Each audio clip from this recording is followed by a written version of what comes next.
We speak. We rise.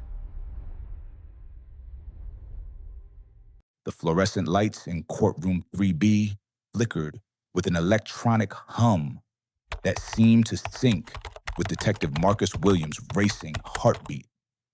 His calloused fingers gripped the witness stand's worn oak rail as he stared at the defense attorney's laptop screen, a screen that should have been displaying the body camera footage from that rainy March night. Instead, it showed a single devastating message: file not found.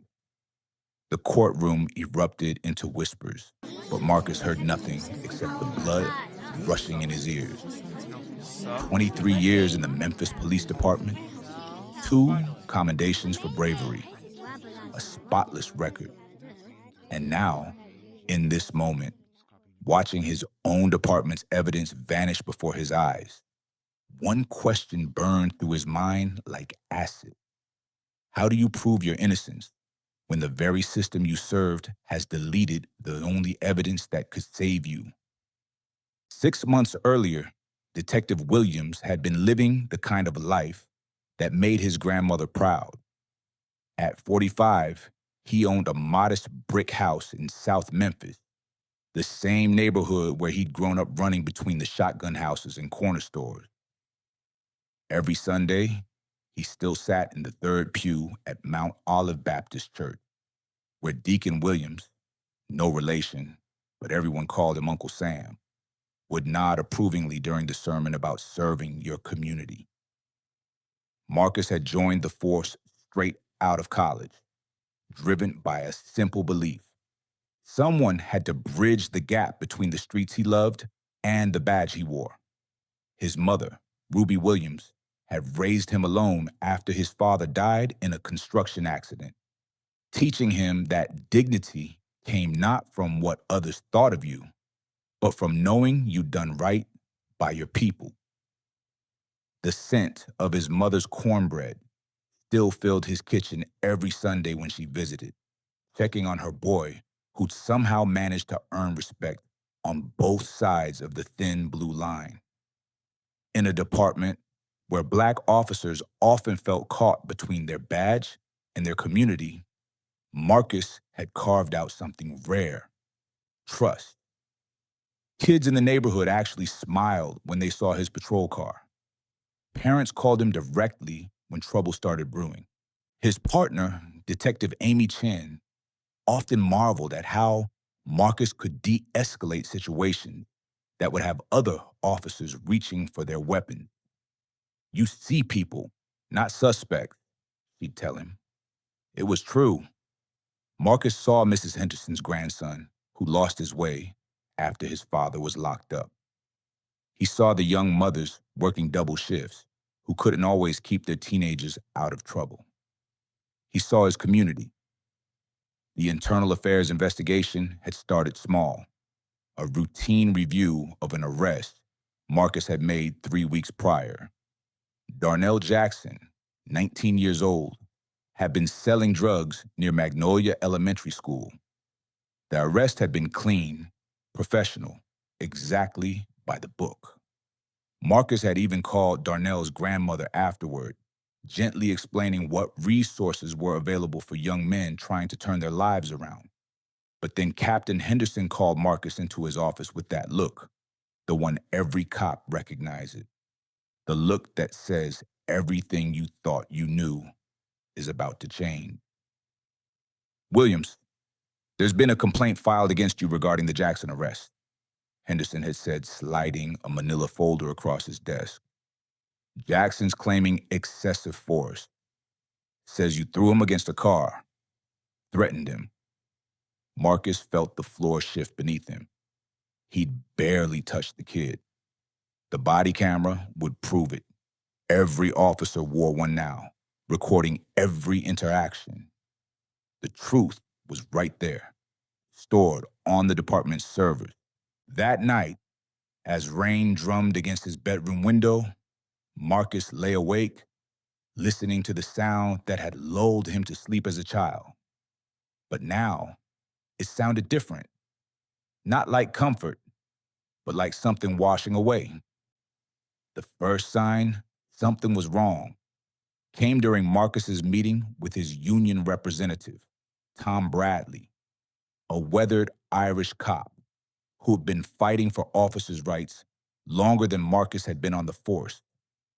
Bradley's usually steady hands shook slightly as he opened the case file. Marcus, I've been doing this for 28 years, and I've never seen anything like this, Bradley said in his thick Boston accent with confusion. The complaint against you has details that don't match up. Jackson claims you arrested him at 8:47 p.m., but according to your body camera log, that's when you were 3 miles away responding to a domestic disturbance call. The taste of cold coffee turned bitter in Marcus's mouth as he leaned forward. So, what's the problem? The timestamp proves I couldn't have done what he's claiming. Bradley's pause lasted too long. That's just it, Marcus. When I went to request the body camera footage for your defense, the file was corrupted. Not just yours. Every piece of footage from that entire shift, from every officer who was working that sector. The fluorescent lights in the union office suddenly felt too bright, casting harsh shadows across Bradley's face. Marcus's throat tightened.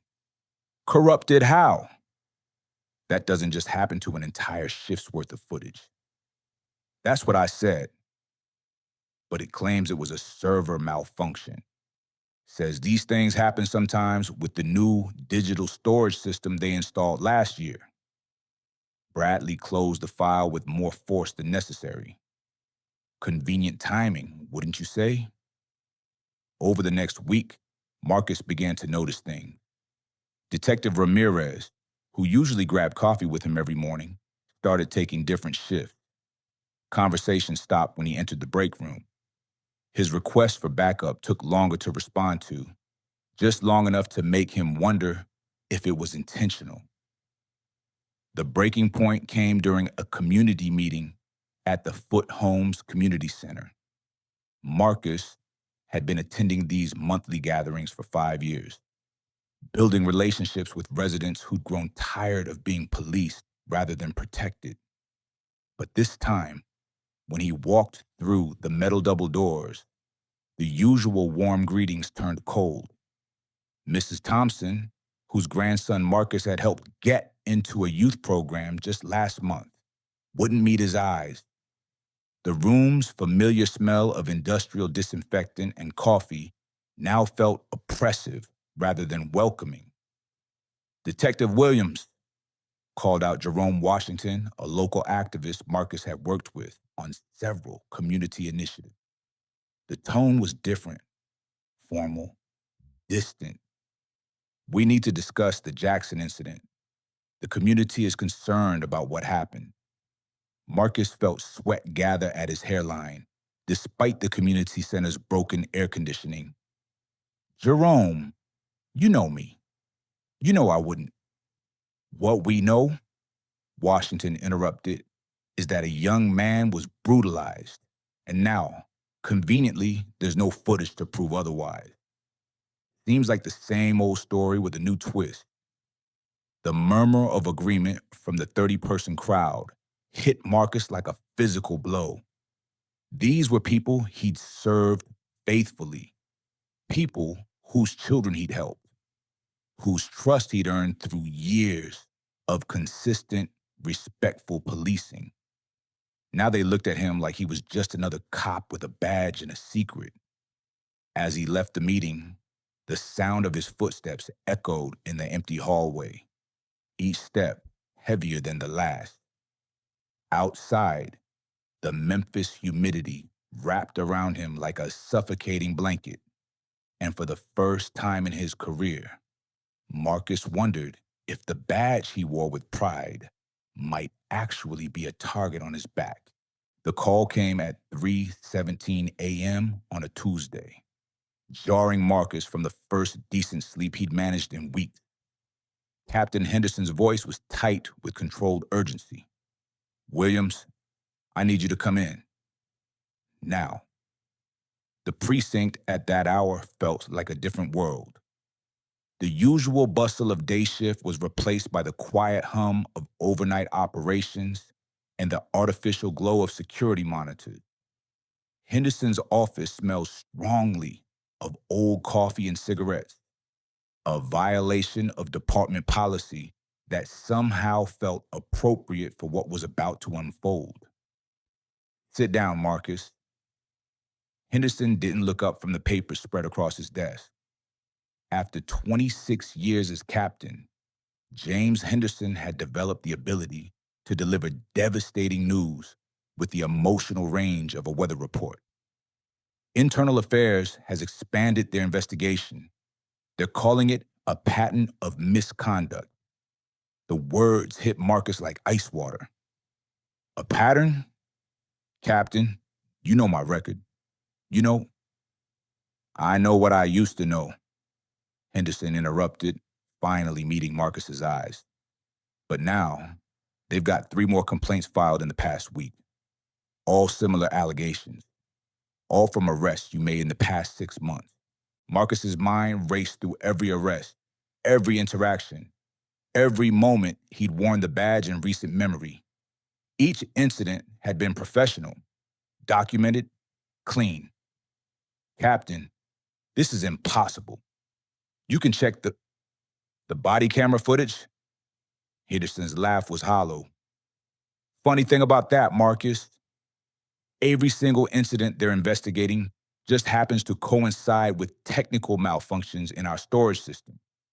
6 months of footage gone. Just like that. The air conditioning in the office kicked on with a mechanical wheeze that sounded like the building itself sighing. Marcus felt something fundamental shift in his understanding of the world. The sense that truth and justice were reliable constants in his universe. Who's filing these complaints? That's classified during an ongoing investigation, but Marcus, Henderson leaned back in his chair, suddenly looking every one of his 58 years. Off the record, this feels orchestrated. The timing, the similar language in the complaints, the convenient technical failures, it's too clean. Marcus left the meeting with 2 weeks of administrative leave and a growing certainty that he was being systematically destroyed by the very institution he dedicated his adult life to serving. The drive home through Memphis's empty streets felt like traveling through a foreign country where all the landmarks had changed meaning overnight. His mother's phone call came that evening, her voice tight with the kind of controlled emotion Ruby Williams used when she was fighting not to cry. Baby, Mrs. Foster from church called me today. She said there are stories about you on the news, said you hurt some children. The news segment played on every local channel. Veteran Memphis police detective under investigation for multiple excessive force allegations. They used his department photo, the one where he was smiling slightly, proud to represent his community. Now that same smile looked sinister under the harsh television lights. His phone started ringing. Reporters, he assumed, though he didn't answer. By the 3rd day of administrative leave, the calls from friends and community members had stopped entirely. The silence was worse than the accusations. Amy Chen was the only colleague who reached out, meeting him at a coffee shop in East Memphis, far from their usual haunt. Her normally cheerful demeanor was subdued as she slid into the booth across from him. Marcus, I've been your partner for 4 years. I know who you are, he said, wrapping her hands around her coffee mug like it was an anchor. But there are rumors flying around the department. People are saying this goes deeper than just complaints. Deeper how? Amy glanced around the nearly empty coffee shop before leaning forward. There's talk of federal involvement, civil rights violations. They're saying the U.S. Attorney's Office might get involved. The bitter taste of coffee grounds caught in Marcus's throat. A federal investigation would mean career destruction, criminal charges, prison time. It would mean everything he'd built, every relationship he'd fostered, every life he'd tried to improve, all but erased. That night, sitting in his kitchen where the smell of his mother's Sunday cornbread still lingered, Marcus stared at the badge he'd placed on the table. 23 years of service reduced to a piece of metal that now felt more like evidence of his guilt than proof of his dedication. The rain started again around midnight, drumming against the windows with the same rhythm he'd found comforting as a child. But now, it sounded like time running out.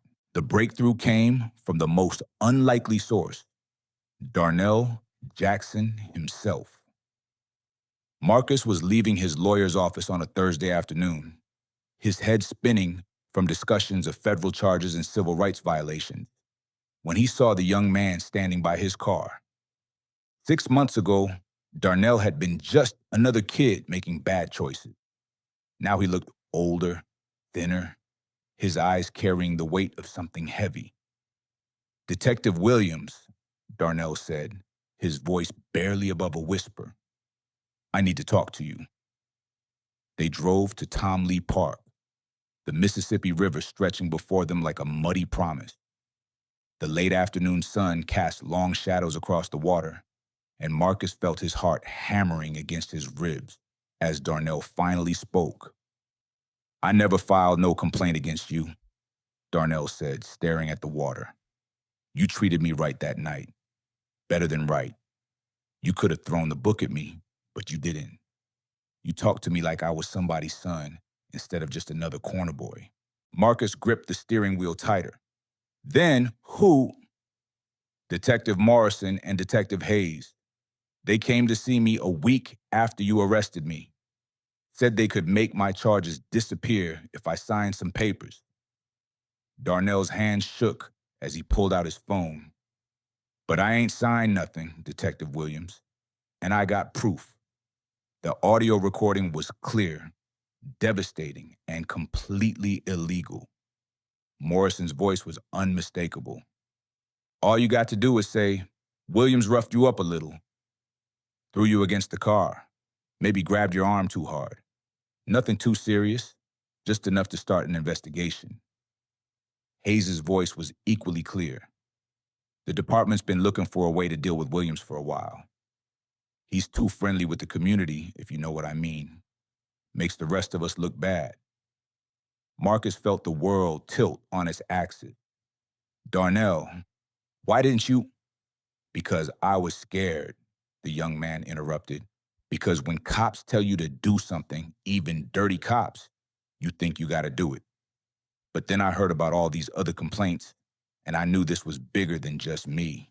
That evening, Marcus sat in his living room with his lawyer, Janet Price, a sharp-eyed civil rights attorney who'd built her career fighting police misconduct from the other side. The irony wasn't lost on either of them. "This recording is inadmissible," Price said, replaying Darnell's evidence on her laptop. "Illinois is a two-party consent state, and Darnell recorded this without permission. But it gives us a roadmap." She pulled up a series of documents on her screen. "I've been investigating Morrison and Hayes since you hired me. Both of them have complaints in their files going back years. Both of them were passed over for promotions that went to black officers. And both of them have access to the digital evidence storage system." The pieces clicked together with sickening clarity. Morrison and Hayes hadn't just deleted Marcus's body camera footage. They'd orchestrated an entire conspiracy to destroy his career and reputation. "There's more," Price continued. "I reached out to the other complainants listed in your file. 2 of them claimed they never filed complaints at all. The third one admitted Morrison approached him with the same offer he made to Darnell." Marcus stared at the documents, feeling something between rage and relief. "So, what do we do?" We go federal ourselves. This is a conspiracy under color of law, deprivation of civil rights, obstruction of justice. The U.S. attorney will want to hear this story. The next morning, Marcus walked into the federal building downtown with Janet Price beside him. The marble floors echoed with their footsteps as they approached the elevator, and Marcus thought about all the times he testified in federal court, always on the side of justice, never imagining he'd one day need that same system to save him. U.S. Attorney Sarah Chen, no relation to his partner Amy, was younger than Marcus expected, but her reputation preceded her. She'd built her career prosecuting corruption cases, and her office had a conviction rate that made seasoned criminals nervous. "Detective Williams," she said, gesturing to a conference room lined with law books, "I've reviewed your attorney's preliminary findings. If what she's alleging is true, this represents one of the most sophisticated efforts to frame a police officer we've seen in this district." Over the next 4 hours, Marcus told his story while FBI agents recorded every word. The truth felt different when spoken in a federal building, weightier, more permanent, like it was being carved into stone rather than whispered into the wind. 2 days later, the arrests began. The pre-dawn raids happened simultaneously. Detective Morrison was pulled from his Cordova home in handcuffs, while his neighbors watched from their windows. Detective Hayes was arrested at the precinct during shift change, walked out in front of 20 fellow officers who suddenly found their shoes very interesting. The local news coverage was swift and devastating. FBI arrests Memphis police detectives in conspiracy to frame fellow officer. Marcus watched the reports from his living room, still on administrative leave, but now for entirely different reasons. Captain Henderson called that evening, his voice carrying a mixture of relief and exhaustion. "Marcus, I owe you an apology. We all do. The department's conducting a full review of every case Morrison and Hayes touched in the past 5 years. The scope of the conspiracy became clear over the following weeks. Morrison and Hayes had systematically targeted Black officers who they felt were too close to the community. Marcus was just their most ambitious target, a decorated detective whose downfall would send a message to other officers about staying in their lane. The digital evidence tampering was sophisticated but ultimately traceable. FBI cybercrime specialists found deleted files on Morrison's personal computer, including detailed plans for the frame-up and communications with a civilian IT contractor who'd been paid to create technical malfunctions in the storage system. But the vindication came at a cost. Trust, once broken, proved harder to rebuild than Marcus had imagined. At the community center meeting, where he'd first felt the community's doubt, the reception was warmer but cautious. "Detective Williams," Jerome Washington said, standing to address the room, "we owe you an apology. But you got to understand, we've been let down before. It's hard to know who to trust." The applause was genuine but measured. Marcus understood. In communities that had been over-policed and underprotected for generations, even vindication came with skepticism. His relationship with the department was more complex. Some colleagues welcomed him back with genuine warmth, ashamed of how quickly they'd assumed his guilt. Others maintained a cool distance, resentful that his case had brought federal scrutiny to their practices. Amy Chen was waiting at his desk on his first day back, a cup of coffee and a small American flag, a joke about his federal case that made him laugh for the first time in months. "How does it feel?" she asked. Marcus looked around the familiar bullpen with its mismatched desks and buzzing fluorescent lights. It looked the same, but everything felt different, like he was seeing it through glass, like coming home to a house where the locks have been changed, he said. The civil lawsuit against Morrison, Hayes, and the city was settled out of court for an undisclosed amount. Marcus donated most of his settlement to the Shelby County Public Defender's Office and a nonprofit that provided legal aid to families affected by police misconduct, a choice that raised eyebrows in both the law enforcement and activist communities. His mother's cornbread still filled his kitchen every Sunday, but now their conversations included topics they'd never discussed before: systemic corruption, institutional racism, the thin line between justice and vengeance. "Baby," Ruby Williams said one Sunday after service at Mount Olive, "you know I'm proud of you, but I'm also scared for you. You can't unsee what you've seen." She was right. Marcus had seen behind the curtain of the institution he'd devoted his life to serving. He'd learned that integrity wasn't always rewarded, that truth didn't always triumph, and that sometimes the very system designed to protect justice could be its greatest threat. But he'd also learned something else: that his community's skepticism was hard-earned wisdom, not unfair prejudice. That transparency wasn't just a buzzword, but a necessity. That the badge he wore carried not just authority, but responsibility to prove, every day, that it was worthy of trust. 5 years later, Detective Marcus Williams stood in the same federal building where his vindication had begun. But this time, he was wearing a different uniform: the crisp white shirt of the Memphis Police Department's newly created Integrity Unit, a division born from the reforms his case had forced. The unit's mission was simple: investigate complaints against fellow officers with the same rigor they'd apply to any other suspect. It was controversial work that made Marcus popular with some and despised by others, but it was necessary work. The technology had changed too. Body cameras now uploaded footage directly to federal servers, beyond the reach of local tampering. Every arrest was reviewed by civilian oversight boards. The culture of silence that had protected Morrison and Hayes was slowly cracking under the pressure of accountability.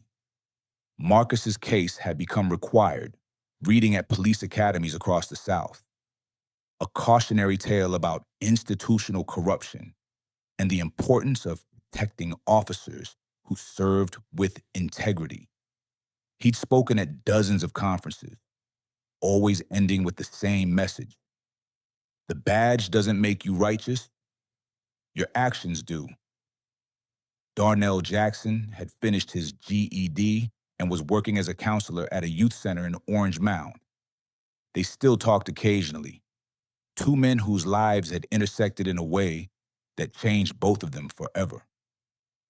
The memorial service for Detective Morrison, who died by suicide in federal prison, was sparsely attended.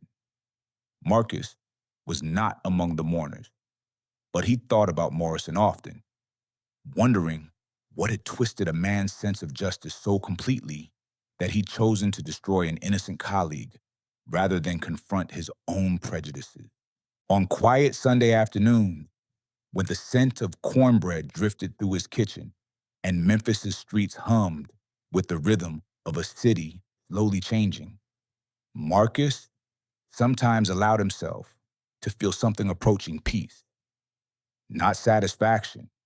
The price of his vindication had been too high for that, but a quiet certainty that he'd chosen the right side of a battle that was far from over.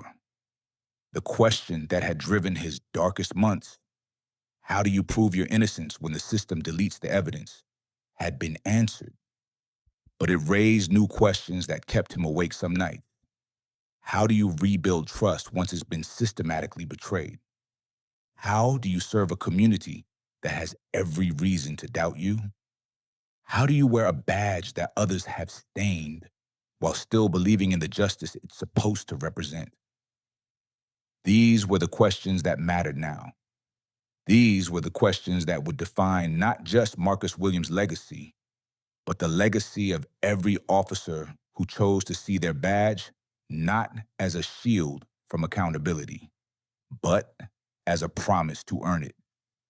In a world where evidence could be deleted, but truth eventually surfaced, where corruption could be systematic, but justice could still prevail. The most important question wasn't whether the system could be trusted. It was whether individual officers would choose to make it trustworthy. Marcus had made his choice. Every day, he put on his badge and made it again.